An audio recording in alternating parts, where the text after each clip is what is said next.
tayong believers, hindi tayo pwedeng okay, believer ako, bahala kayo dyan. Hindi. Ang sinabi ng Biblia, arise! Kailangan malaman ng mga katabi mo, malaman sa trabaho mo, malaman ng kapitbahay mo, malaman ng kung sino-sino na ikaw pala ay anak ng Diyos. Magsashine ka hindi sa sarili mong galing, hindi sa sarili mong righteousness, kundi dahil sa glory ni God. Diba? Ang Iran ngayon, kung mababasa nyo sa news, naghahanda sila ng mga gyera. Nung wag na tayong lumayo, dito lang tayo sa Pilipinas, sino ba ang nag-aano sa atin? Kumukubkob. Sino ang umaagaw ng ating mga island? China. Diba yung ating magagandang mga island, nilalagyan nila ng mga maraming mga facilities nila. Di na tayo lumalayo. Tapos binubuli nila yung mga mangingisda natin. Ang gulo-gulo na.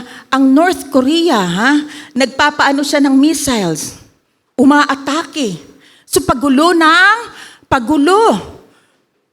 Kaya tayong believers, hindi tayo pwedeng okay, believer ako, bahala kayo dyan. Hindi. Ang sinabi ng Biblia, arise! Kailangan malaman ng mga katabi mo, malaman sa trabaho mo, malaman ng kapitbahay mo, malaman ng kung sino-sino na ikaw pala ay anak ng Diyos. Magsashine ka hindi sa sarili mong galing, hindi sa sarili mong righteousness, kundi dahil sa glory ni God. Amen? Kinuha natin yan sa Isaiah chapter 60 verse 1 to 2. Arise, shine, for your light has come, and the glory of the Lord is risen upon you. For behold, the darkness shall cover the earth, and deep darkness the people. But the Lord will arise over you, and His glory will shine upon you. Ganda, no? Arise, shine, for your light has come. Your light has come. Sino ba yung light natin? Si Jesus dumating na.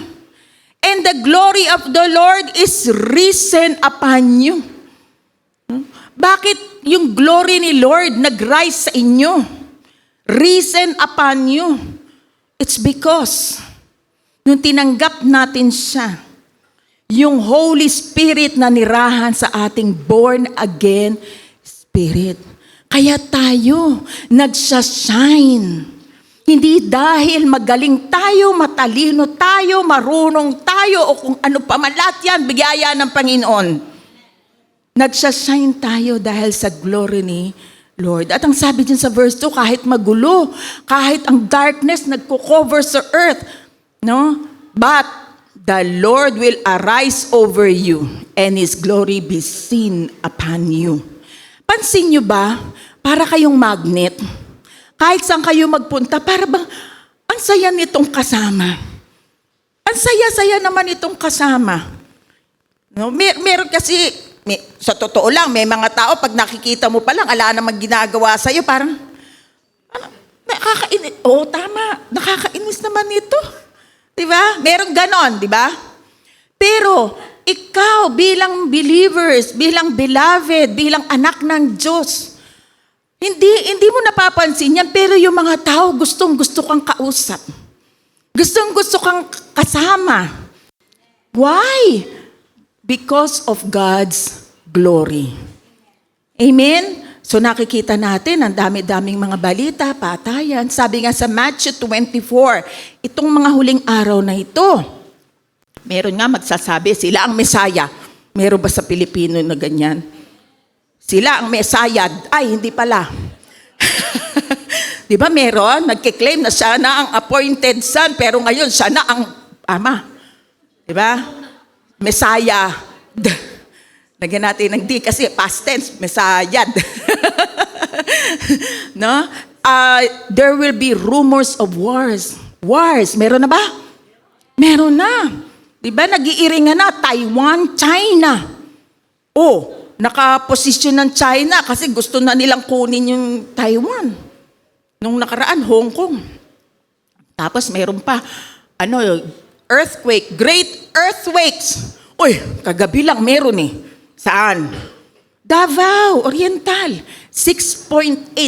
Mind you, hindi mababa ang earthquake, pataas ng pataas. Hindi yan sex bomb. Yeah? 6.8. Itong week na to, 2 beses sa Davao, ganun kalala, ganun kalakas yung earthquake. Maski sa Ilocos. Hindi lang dito sa Pilipinas, worldwide. Kung makikita mo yung mga news, ang dating hindi binabaha ng mga first world country, binabaha na. Amen? Bakit ganun? Disyerto, binabaha din.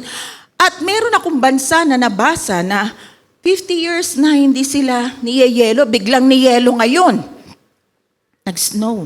So nagkakaroon ng climate change. Kasi nasa huling mga araw na tayo.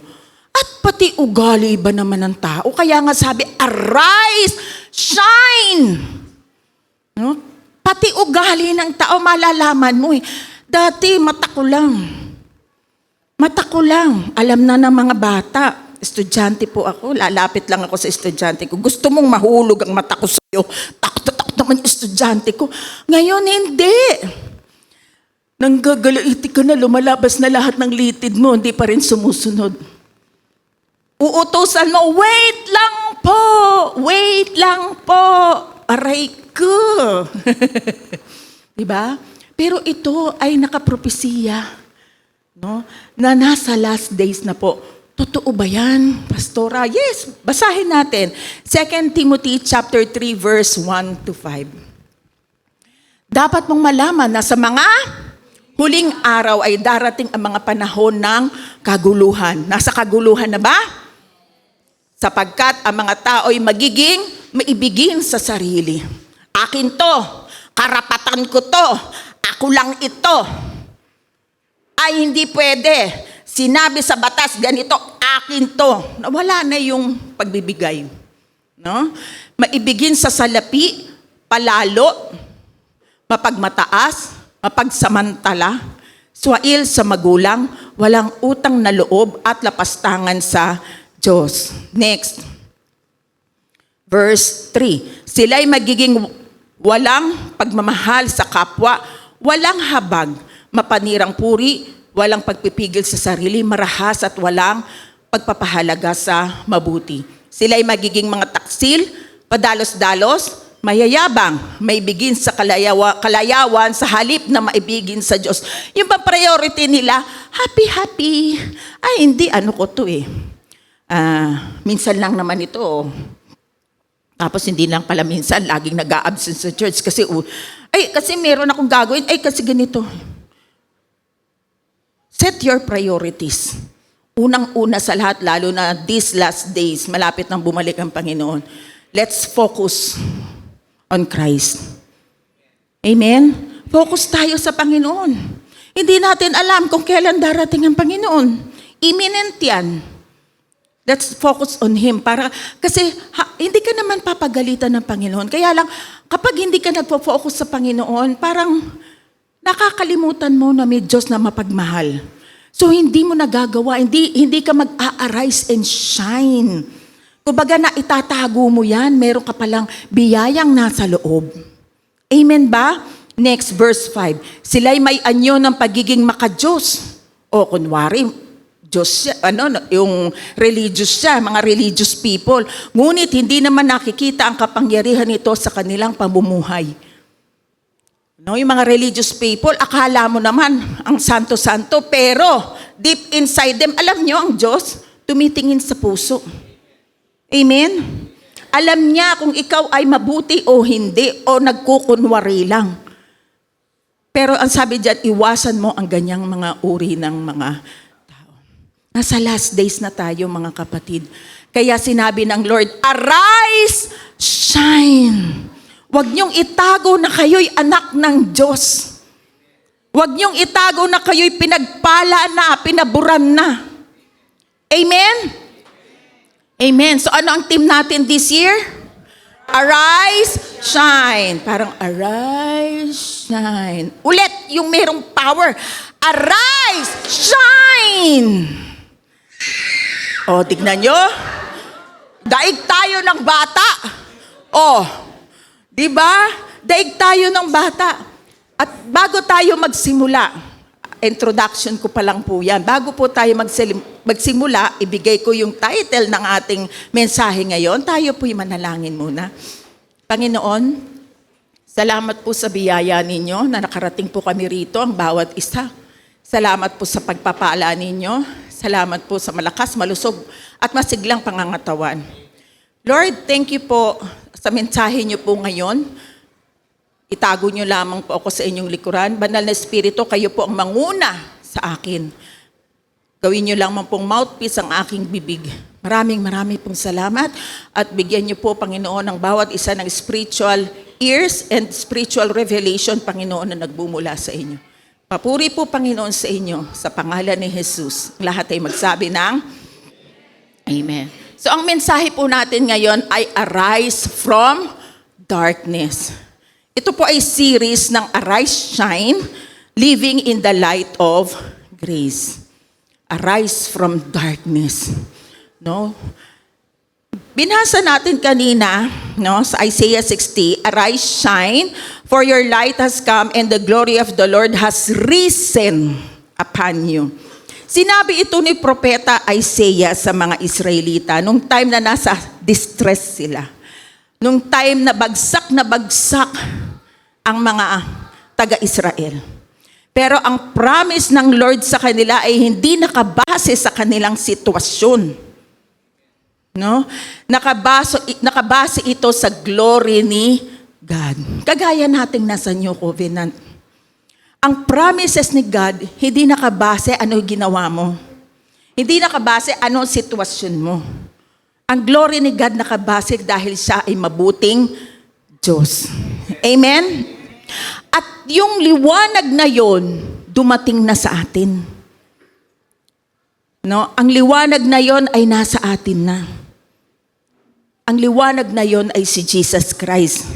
Nung tinanggap mo siya bilang tagapagligtas mo, yung liwanag na yon ay nasa born again spirit mo na. Itinaas na tayo ng biyaya. Amen? Pinanalo na tayo ni Jesus sa krus ng Kalbaryo. Siya'y binugbog, sinaktan. No? Tumigis ang dugo ng alang-alang na tayo na nasa kadiliman ay kanyang hugutin. Parang may pelikulang Hinugot sa Dilim. Meron bang ganon? Parang napanood ko yun eh. Hinugot sa dilim. Tayo'y hinugot sa dilim.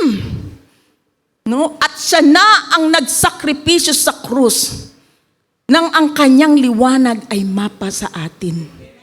Amen. So we arise and shine. Amen? Ang tanong, mananatili ba tayong nakaupo sa dilim o tatayo tayo at magsashine? Parang ano yan prison. Yung mga prisoner, yung mga nakakulong. No? Dumating yung mga nagbabantay, binuksan yung pinto, yung gate. Sa dilim siya nasa sulok siya, dilim. Pagbukas nung nagbabantay, laya ka na. Lumabas ka na, laya ka na. May dalawang option yung prisoner. Mananatili ba siya sa dilim? Na nagdududa siya na may totoong kalayaan. Malaya na ba talaga ako? Parang hindi pa. Ayoko. May option siya, number 2. Tumayo, lumabas, at maglakad sa liwanag. Ano ang option? Ano ang option mo ngayon, kapatid? Manatili sa kulungan o lumabas? Ibig kong sabihin, tinanggap mo na si Kristo pero yung biyaya at pagpapala, ayaw mong i-receive. Andyan na binubuhos na ng Panginoon. Pero ayaw mong maniwala because of your unbelief. Sabihin mo nga, ayoko. Ayaw niyo sabihin, ayoko. 10 lang yung nag-ayoko. Ayoko! Sa dilim. tumayo tayo. Amen? That's the picture of grace. Hinugot na tayo ng Panginoon sa liwanag. No, Christ has already opened the door. Binuksan na ni Christ. The chains are broken. Yung tanikala na nilagay ni Satanas sa atin. Para hindi tayo makitang, kumbaga, sa impyerno talaga tayo, pero kinalas siya ng Panginoon para sa atin. Hinugot na niya tayo. We must arise and walk out of darkness. Amen? Si Paul, ang apostle ng grace at apostle ng Gentiles, nangyari ito sa kanya Dati siyang nasa kadiliman. Akala niya yung mga ginagawa niya noon ay nakakalugod sa Diyos. Religious siya No? Kilala niyo ba si Paul, si Pablo? Sa Acts 9. Ito yung ginawa ni Paul. Basahin natin, Acts 9. Saul, dati Saul siya, pero pareho niyang name niyan. Pero Saul was living in darkness, persecuting the church, blinded by religion. Akala niya, lahat ng, kasi may mga tumanggap na sa Panginoon naging Christian na. Akala niya, yung ginagawa niyang persecution, pagpatay doon sa mga Kristiyano noon, ay okay. Okay ito. Religious siya. So nasa darkness siya, blinded by Satan, yung kanyang mata. No? Ngayon, on the road of Damascus, a light from heaven shone around him. No? Habang ginagawa niya, patayin niyo yan, mga naniniwala yan, mga Kristiyano yan, patayin niyo yan. Habang siya naglalakad sa Damascus, biglang lumiwanag ang langit. Lumiwanag. He fell to the ground, heard the voice of Jesus, and was struck blind. Narinig niya, nung bumagsak siyang ganyan, narinig niya ang Panginoon. Saul, Saul, bakit mo ko inuusig? Sino ka? Panginoon, sino ka? Ako si Jesus. So, nagulat si Paul. Mismong si Jesus nag-reveal sa kanya. Amen? Alam nyo, nung kayo ay shineran, yung nag-share sa inyo, nag-shine ang glory ng Lord sa kanya, kaya kayo'y naniwala. Alam nyo ba, si Jesus Christ ang may gusto na tayo ay maligtas. Amen? Kagaya ni Paul. Nabulag siya ng 3 araw. Para siya ay magmuni-muni. Mali pala ako. Hindi pala tamang i-persecute ko yung mga Kristiyanong iyon. Di ba ganun din tayo nung tayo'y nakakilala sa Panginoon? Naalaman natin na tayo pala ay hindi mabuti. Diyos lang ang mabuti. Amen? Dahil sa kabutihan ng Panginoon, tayo'y binago niya. Tinanggap ng kanyang pagmamahal. Amen? Ganyan din kay Paul. At pagkatapos noon, hindi siya nanatiling bulag. But through Ananias, God restored his sight and Saul arose to become Paul. Paul, the apostle of grace. Siya yung apostle na nagsasabi ng mabiyaya ang Panginoon at mapagmahal. Siya rin ang apostle ng mga Gentiles. Pagka hindi ka Hudyo, ang tawag ay Gentiles. Kagaya natin, Gentiles. Pero hindi na tayo nasa Gentiles. Inilipat na rin tayo sa church. Sabihin nyo nga, church. 3 grupo ng tao. Mga Hudyo, mga Gentiles, church. Ang Hudyo at ang Gentiles, pag kumilala sa Panginoon, pupunta na sila sa church. Amen? Yan ang grupo ng tao sa Bible. When the light of Christ comes, we don't stay down. We arise and our lives are transformed. Nakita mo, pagka tumanggap ka sa Panginoon, nakikita mo yung ugali mo, nababago. Naaalis yung dati mong pangit na pag-uugali. Maling pag-uugali. Nagtatransform ka kasi hindi na ikaw ang dating ikaw. Diba? The old Has not the old is gone, the new has come. You are a new creation. Sabihin nyo nga. Yes, palakpakan natin ang Panginoon. Bago ka ng nilalang. Hindi na ikaw yung dati. No, hindi na ikaw yung dati, bago ka ng nilalang. Nilalang ka na pinanganak mula sa heaven, mula sa Diyos. Oo, sinabi yan sa John. Sa flesh natin, pinanganak tayo ng nanay natin. Pero sa spiritual, pinanganak tayo ng Diyos. Kaya naman sa muling pagbabalik ng Lord, itong katawan na ito, babaguhin. Babaguhin na katawan ng pangmakalangit. Amen? So binago na tayo. We are already new. Tinransform na tayo ng Panginoon. Ano yan? May time na pumipitik yung old sinful niya. Siyempre, ang tagal niya na nasa utak mo eh. Pero, ang Kristiyano, ang believers, hindi nag-i-stay sa kasalanan. Hindi siya nag-i-stay na down. Kaya nga sabi, arise, shine, bumangon ka. Hindi na ikaw yung dati, ikaw ay bago na. How do we arise from darkness today? Paano? Number 1, arise from sin and shame. Grace means your past no longer defines you. May bago ka ng identity sa harap ng Panginoon. You are a child of God. Amen? Hindi na ikaw yung sinful. No? Hindi na ikaw yung makasalanan. Binago ka na ng Lord. Yung identity mo, bago na.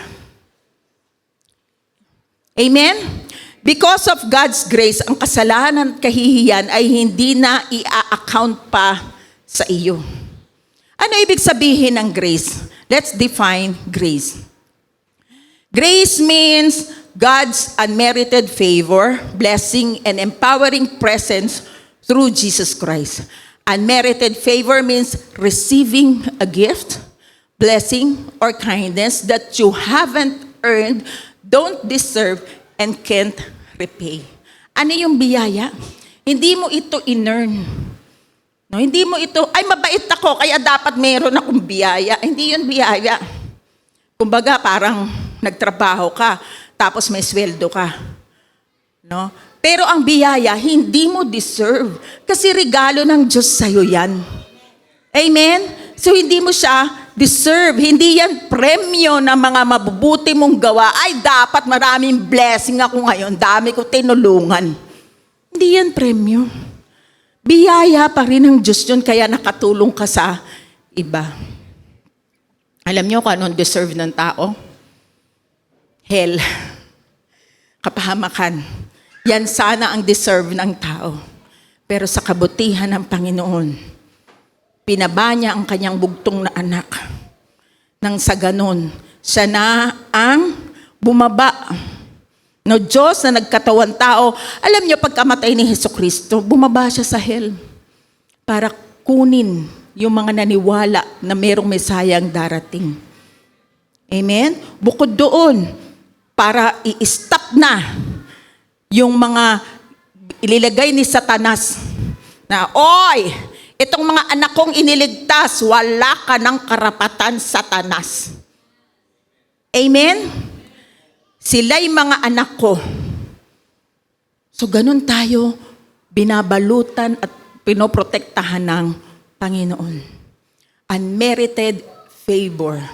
No, may pabor tayo sa Panginoon. Unmerited. Hindi natin ito ginawa, kundi binigay ng Panginoon.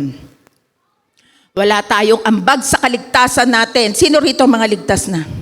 Amen! Yes! Wala tayong ambag sa kaligtasan na yan. Yan ay biyaya ng Panginoon sa atin. Regalong bigay ng Panginoon. Tignan natin ang Colossians chapter 1 verse 13. He has rescued us from the dominion of darkness and brought us into the kingdom of His beloved Son. Iniligtas tayo sa kapangyarihan ng kadiliman at inilipat sa kaharian ng kanyang minamahal na anak. Kaya nga tama yung hinugot sa dilim. Naalala ko si 700 Club yata ang nung pelikula na yon. Sino rito ang mga hinugot sa dilim? Amen. Lahat na nanampalataya sa Panginoon ay hinugot na sa dilim. Tayo'y nasa liwanag na. Amen? Amen. Alam nyo, sa John chapter 8, merong isang story. No? Yung babae na nahuli ng pangangalunya. Dinala ngayon yung babae na yon kay Jesus ng mga Pharisees at mga religious people. At gusto kasi ng mga Pharisees na yon at mga religious people na iutos ng Panginoong Jesus na batuhin hanggang mamatay yung babae. Kasi ganun yun eh.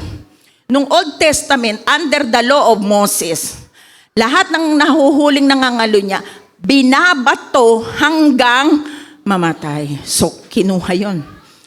Ngayon, si Jesus, ang sinabi niya, hindi yung word o sentence na gustong marinig ng mga Pharisees at ng mga religious people. Ang sabi niya, ang may kasalanan, unang bumato. Nung narinig yun ng mga taong nakapaligid, isa-isa silang nawala. Tapos sinabi ni Jesus, sabi niya sa babae, nasa na yung nagko-condemn sa'yo? Wala na po. Umalis na po sila. At ito ang sumunod na sagot ni Jesus. John 8, verse 11, neither do I condemn you. So mahal tayo ng Lord. Amen? Hindi tayo kinokondemn ni Lord. Amen? Ganon din yung sinabi niya sa babae. Neither do I condemn you. Go and sin no more from now on. Napakahalagang command. Go and sin no more. Alam niyo po ba, kapag nakatanggap tayo ng biyaya ng Diyos, may kapangyarihan sa atin na hindi na tayo gagawa ng nakakasakit sa kalooban ng Panginoon. Kasi una tayong tumanggap ng kapatawaran. Hindi tayo kinondemn ni Lord sa kabila ng tayo ay makasalanan. Tinanggap niya tayo anuman, kung ikaw man ay maraming ginawang kasalanan. Ang sabi ng Lord, go and sin no more. At yung biyaya na yon ang magtuturo sa iyo na magbago. Titus chapter 2 verse 11 to 12. For the grace of God has appeared that offers salvation to all people. It teaches us to say no to ungodliness and worldly passions, and to live self-controlled, upright, and godly lives in this present age. Hindi mo kaya kung imposible na magbago ka. Pero dahil sa biyaya ng Diyos, tinanggap mo ang kanyang pagmamahal, tinanggap mo ang kanyang biyaya, yun yung magbabago sa iyo. Ewan ko na lang kung hindi ka mababago ng pagmamahal ng Diyos. Amen? Kaya napakahalagang salita ng Lord. Kung ikaw ay tumanggap ng biyaya, go and sin no more. Biyaya kasi yung natanggap mo. Kaya magbabago ka. Amen ba? Binangon tayo ng biyaya at magliliwanag tayo dahil din sa biyaya ng Diyos. Number 2. Arise from defeat and discouragement. Darkness whispers, stay down. Sabi ng demonyo, diyan ka lang. Huwag kang tatayo, huwag kang mag-a-arise. Diyan ka lang. Tuwan-tuwa ang si Satanas pag down na down ka eh. Grace declares, get up. Arise. Get up. Amen? Minsan, kapag dumadaan tayo sa mga failure, yung mga tao na de-depress, no, binubulungan ng enemy, failure ka, wala ka ng silbi. No?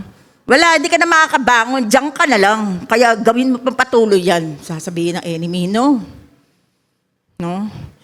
Ang grace, no? Ang grace ang siyang mag-aangat sa'yo. Ang biyaya ng Diyos, tumingin ka lang sa Panginoong Jesus, kayang-kaya kanyang itaas. Kayang-kaya kanyang itayo. Amen? Ano ang gagawin para makausad kung ikaw ay nag-fail? Philippians chapter 3 verse 13b. Philippians, I focus on this one thing. Sabi ni Paul yan. Forgetting the past and looking forward to what lies ahead. Kalimutan na yung mga pangit na nakaraan, yung mga maling nakaraan. May matututunan ka doon. Pero look forward. Panginoon, salamat, niligtas mo ko ng biyaya mo. Andito ako ngayon. Tatayo dahil binangon mo ako ng iyong pagmamahal. Amen? Nung ang Israel ay nasa panahon ng great distress, sinabi ito ni prophet, Micah chapter 7 verse 8. Do not rejoice over me, my enemy. When I fall, I will arise. When I sit in darkness, the Lord will be a light to me. Huwag mong panalunin ang masama sa iyo. Huwag mong panalunin ang demonyo sa buhay mo. At kung magkagayon man, tumayo ka, arise. No, kung nangyari sa iyo na down ka, arise. The Lord will be a light to me. Ang liwanag ng Diyos ang siyang magiging gabay mo. Amen? Kagaya kapag surrounded ka ng judgment, ng mockery, ng kaaway, hindi tayo mawawala ng pag-asa. Oo, minsan parang ang hirap. No? Parang ang dilim ng paligid.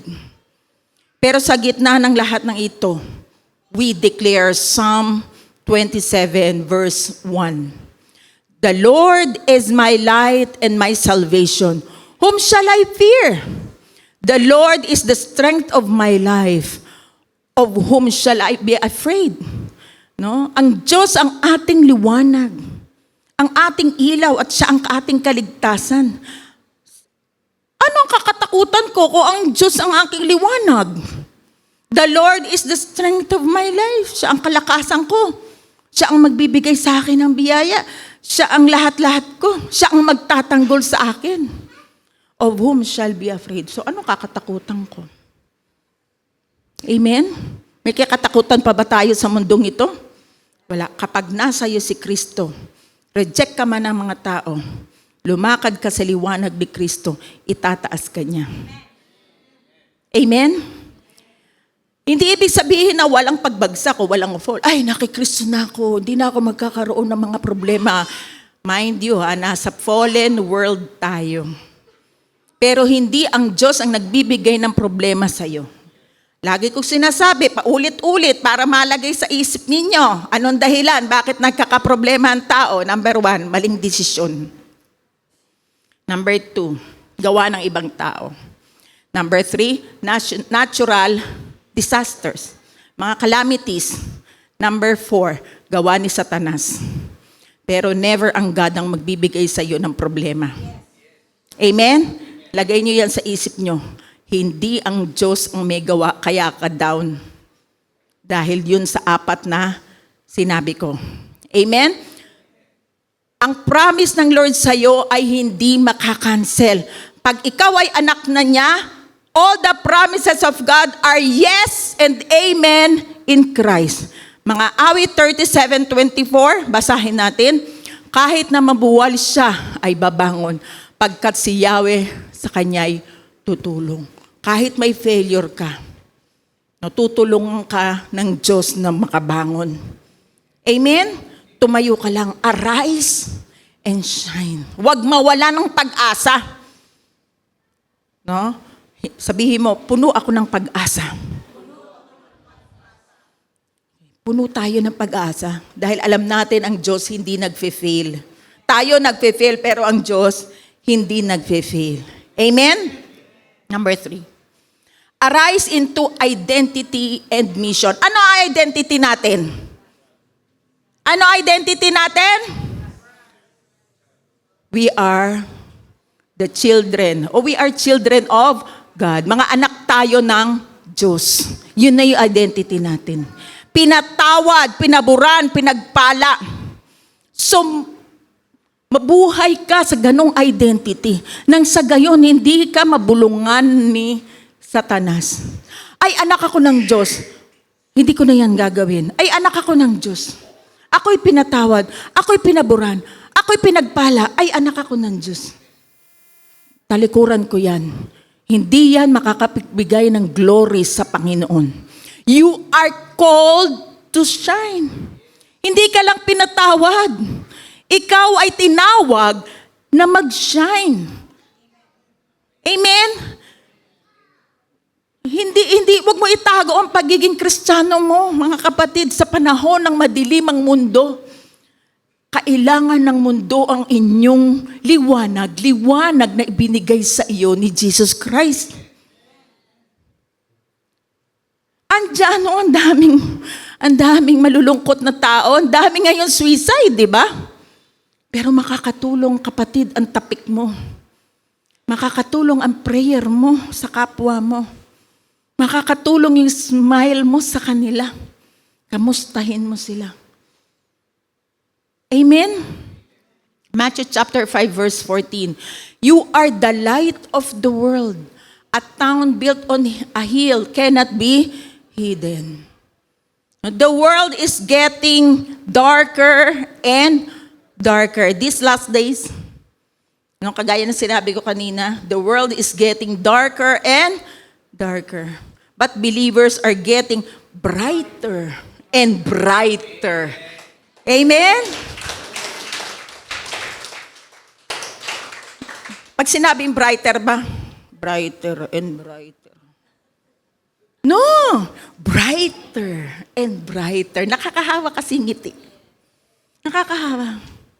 Sobrang nakakahawa yung tawa, yung ngiti. Yung mga may taong problema pag nakangiti ka. Nai-stretch nila yung bibig na hanggang, di ba? Ganon ang anak ng Diyos. Alam niyo po ba, sa pinakamadilim na room, kahit yun napakaliit na ilaw, nakikita. Amen? Oo, subukan niyo, pumunta ka sa pinakamadilim na lugar. Tapos maliit lang na light. Makikita mo siyang ganun eh. Kaya tayo ay magsisilbing ilaw sa ating kapaligiran. Dahil ang tunay na ilaw ay nasa atin na. Nasa atin ang Holy Spirit. Andito yung pagmamahal. Binigay na ng love ni Lord, di ba? Unang tayong minahal ng Panginoon. Nandoon yung love. At sa love na yun, nandoon ang joy. Alam nyo, magkaiba yung joy at saka happiness. Ang happiness, pag kami happenings lang. Pero ang joy, dire-diretso. Ano man ang sitwasyon ng buhay mo, masaya ka kasi alam mong merong magbabangon sa'yo si Jesus. Diba? Andun yung love, andun yung kindness, andun yung gentleness. Lahat ng fruit of the Holy Spirit, hindi mo bunga. Bunga ng banal na Espiritu. Wala talaga tayo eh. Di ba sinabi ko yan last week? Wala talaga tayo. Pinanganak tayong hubad. Kahit dinadamitan tayo kapag nasa burol, pagbalik mo sa Panginoon, hubad ka pa rin. Yung Espiritu mo, si Kristo lang ang laman. Amen? Kaya si Jesus Christ ang ating tagapagligtas. Wala tayong maihaharap sa taas. O, ba't ka nandito? Ba't kita tatanggapin sa langit? Ang dami ko kayang mga tinulungan na tao. Nagpatayo ako ng simbahan. Ang galing ko. Talino ko kaya. Ang dami mong sinasabi. Hindi ka tatanggapin na ganun. Kasi walang mayabang sa langit. Isa lang ang sasabihin ng taong nasa langit. Diligtas ako ng Panginoong Hesukristo. Amen?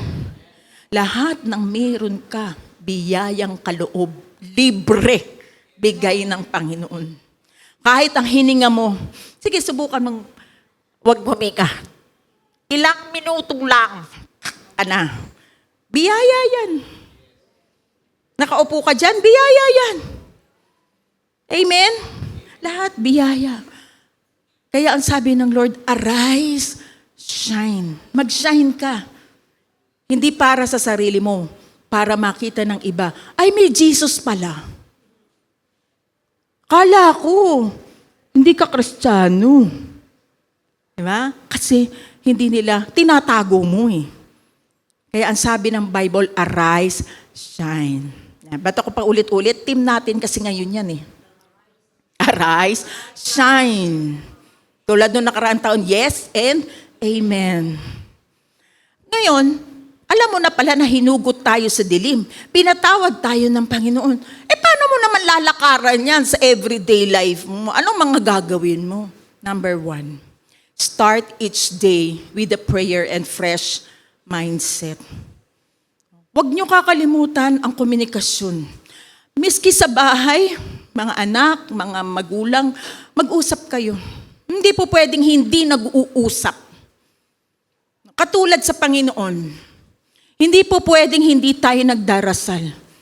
Kasi yan yung connection natin sa Diyos eh. Anak ka ng Diyos eh. Kaya mag-pray tayo. And fresh mindset. No? Di ba uso yung another day, another ganire. Tayo, new day, new grace. Sabihin nyo nga, new day, grace. O kaya naman, another day, another blessing. Kung sa kanila makamundo tayo, makabiyaya. Di ba? Another day, another blessing. New day, new grace. Araw-araw merong fresh na ipagkakalob sa atin ng Panginoon. Kalimutan natin kung ano man yun kahapon. Kung may failure, tumayo. Talikuran yung mga mali. Focus. Sabi nga ni Paul, focus ka kung ano yung tama. Focus ka kay Kristo. Number 2, break free from negative patterns. Darkness often shows up as toxic habits. May mga toxic habits ba kayo? Or thoughts? Mga toxic, mga hindi magagandang mga bagay. Replace them with life-giving practices. Nagsisimula ang bad habit o yung mga mali mong gawa sa bad thoughts. Pag mali yung mga pinapasok mo sa utak mo, magmamanifest yan sa mga gawa mo. Kaya yung mga pinanonood nyo, pinakikinggan ninyo, papasok yan sa utak mo, yun na ang magmamanifest sa'yo. Ito na yung magiging pattern ng buhay mo. Pero, praise God, binigyan ka ng kapangyarihan at kakayahan ng Panginoon na i-break free ito dahil sa kanyang biyaya. Amen? Ibinigay na ito, kaya mo yan. Imposible kung ikaw. Imposible talaga. Kasi talagang pinanganak tayong makasalanan, pero dahil ikaw ay kay Kristo na, binago ka na, yung kapangyarihan ng Diyos ang magpapabago sa'yo. Amen? Sabi nga sa Romans chapter 12 verse 2, do not conform to the pattern of this world. Huwag ka na kasing makigaya sa mundong ito eh. No, yung mga bad habits ng mundong ito, huwag mo na siyang gayahin. Binago ka na ng Lord eh. Ang sabi, but be transformed by the renewing of your mind. Baguhin mo na yung isip mo. Magbasa ka ng Biblia. No, tingnan mo ay ng Word of God. Punuin mo ang thoughts mo ng Word of God. Makinig ka ng mga preaching about the finished work of Christ. Nang sa ganun, ma-renew yung isip mo. Then you will be able to test and approve what God's will is, His good, pleasing, and perfect will. Nang sa ganun, pag nirenew mo na yung isip mo, binasa mo na ang Word of God, nakinig ka na mga preaching about the finished work of Jesus on the cross, ay, Lord, ang ganda pala ng plano mo sa buhay ko. Lalakad ako sa iyo kasi sa iyo ang tunay na pangako. Amen? Nagfe-fail ang pangako ng tao, pero ang pangako ng Diyos, kailanman hindi magfe-fail. Amen? Number 3, surround yourself with light-bearing people. Darkness isolates, light connects. May mga taong, okay lang, dito lang po ako sa sulok. Kampante na po ako. May kasabihan nga, no man is an island. Kailangan mo ang kapwa-tao mo. Mas mahirap bumangon pag nag-iisa ka. Ay, ako nga pagka naupo, tayo mo nga ako. Sa edad yun. Ang hirap nyo talaga patawanin. No? No man is an island. Ang biyaya ng Diyos, nagmamagnet tayo nagmamahalan tayo Kaya nga tayo nandito sa church Di ba nakakamiss ang bawat isa? Ang sarap pagka pumupunta ka dito, may kakamay sa'yo.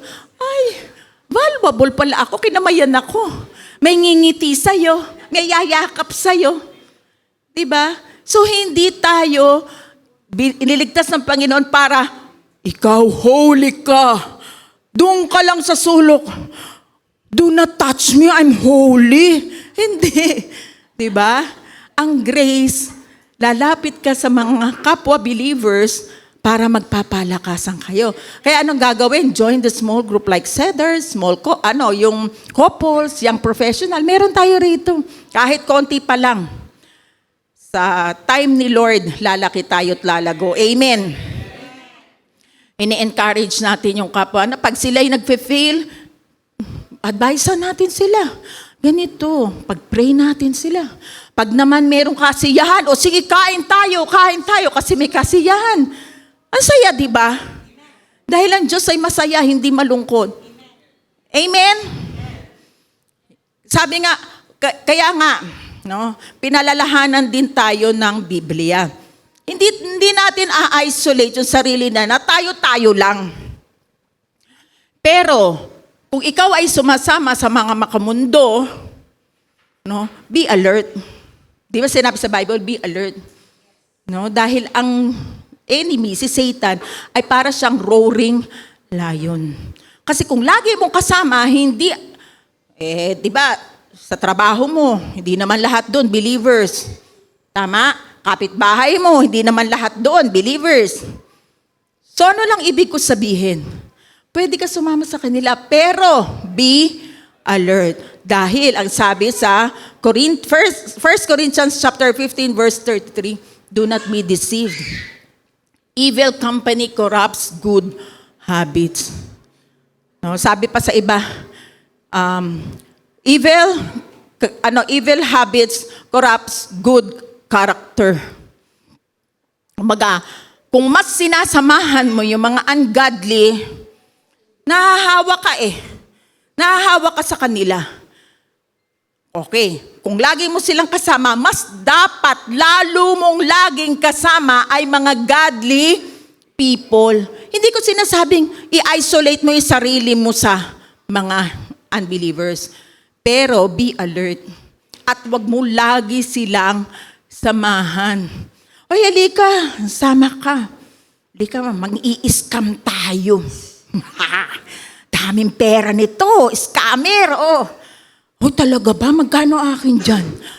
Sa'yo, 1,000. Sama ako, nadali lang yan. No. Pag lagi mo siyang kasama, nakukurap na yung karakter mo. Hindi na ikaw yan Binago ka na ng Diyos, tama? Hindi na ikaw yun, kaya huwag mo nang samahan.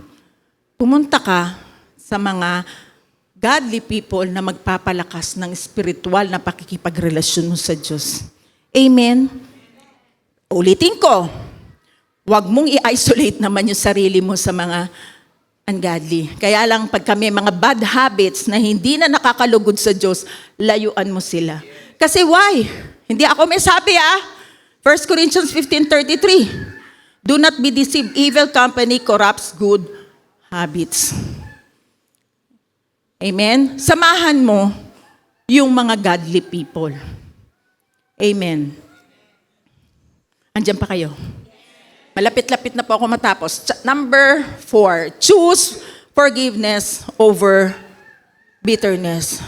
Una tayong pinatawad ng Diyos. Alam niyo, sa pagpapatawad, hindi ang kaaway ninyo ang mag-free doon, ang makakalaya doon, ikaw. Sabihin mo lang, pinapatawad ko siya. Kahit hindi na muna mabalik yung mga dati niyong ginagawa, yung nagkasala. Dati, ang sweet-sweet ninyo, ganyan-ganyan. No. Pakawalan mo yung sarili mo sa bitterness. Kasi baka magkasakit ka doon. Naalala niyo yung turo ko noong nakaraan? Ang stress ang nagbibigay sa atin ng sakit ayon sa Mayo Clinic. Natatandaan niyo yan? Pakawalan mo yung sarili mo sa bitterness. Choose forgiveness.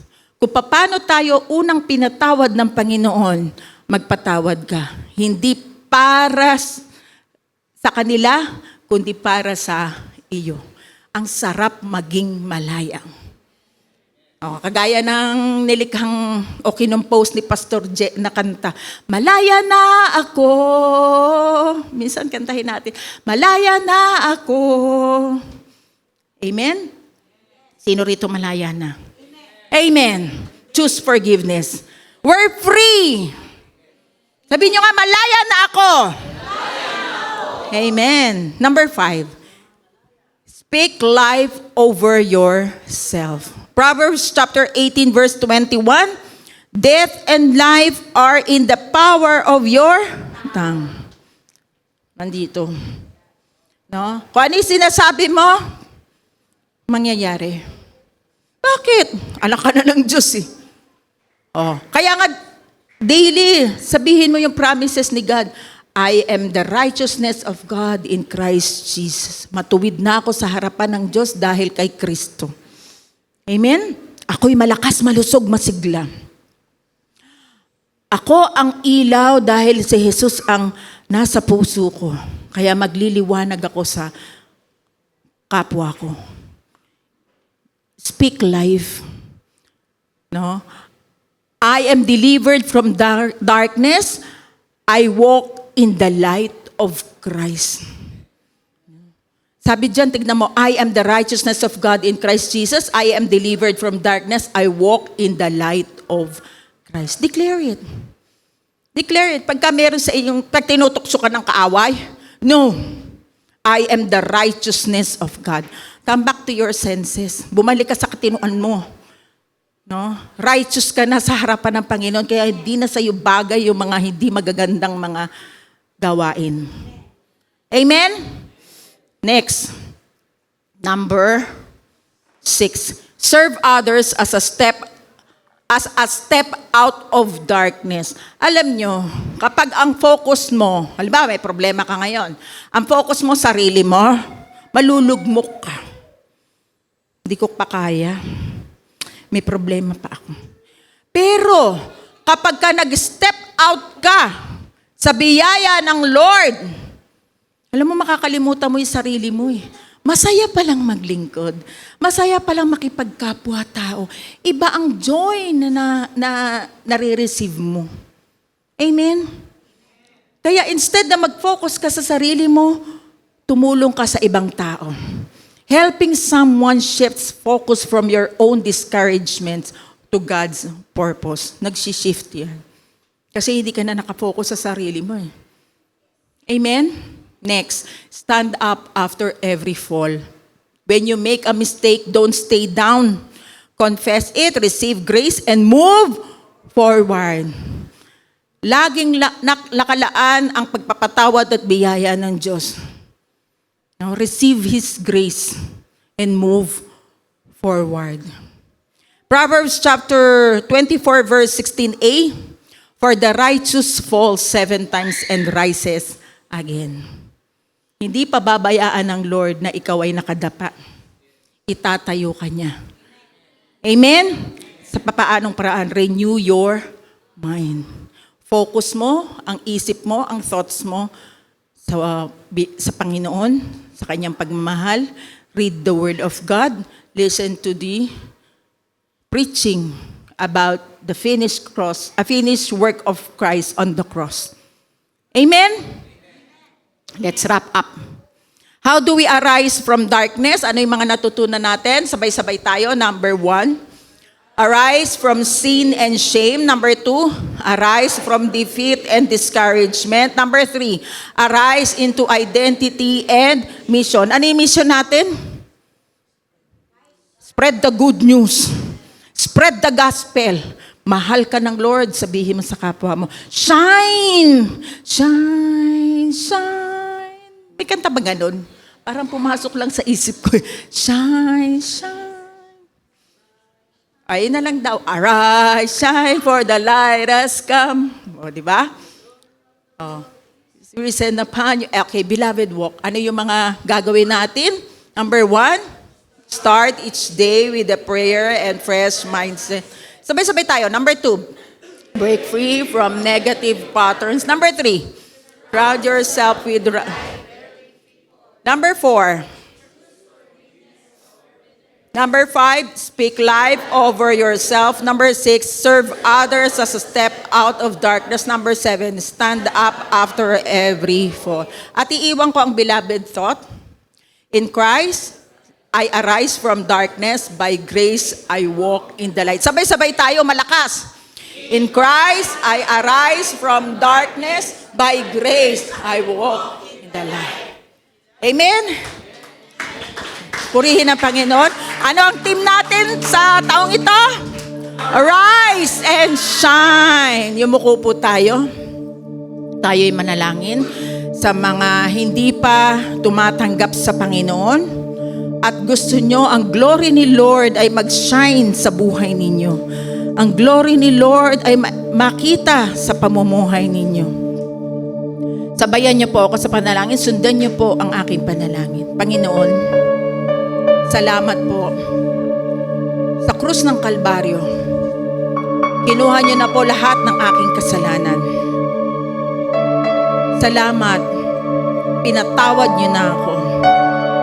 Ako'y naniniwala na kayo ay nabuhay upang mamatay para ako'y maligtas. Isulat niyo po ang pangalan ko sa aklat ng buhay. Magmula ngayon, Panginoon, maghari po kayo sa buhay ko. Hayaan niyo po ang inyong glory ang mag-shine sa akin, sa pangalan ni Jesus. Tayo'y tumayo na.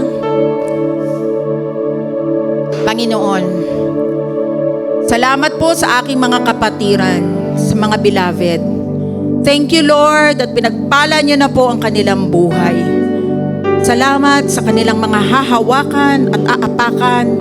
Ang promise niyo po, Panginoon, ay hindi makakancel, kundi, Panginoon, matutupad sa kanilang buhay. Hayaan niyo po ang kanilang buhay ay mag-shine. Lalo na po ngayon na padilim ng padilim ang mundo. Sila po ay makikita na nag-shine dahil ang glory niyo ay pinagkalob niyo po sa bawat isa. Thank you, Lord. Napakabuti ninyo. Lord, ang sakit ay hindi niyo po gusto. Ibig niyo po na lahat ng lumalapit sa inyo ay inyo nang pinagaling.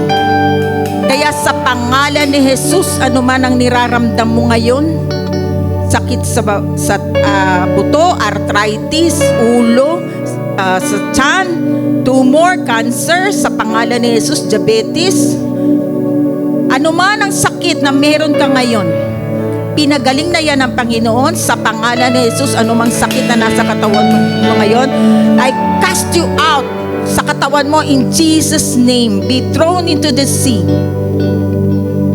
Tanggapin mo ang kagalingan nagmumula sa Panginoon.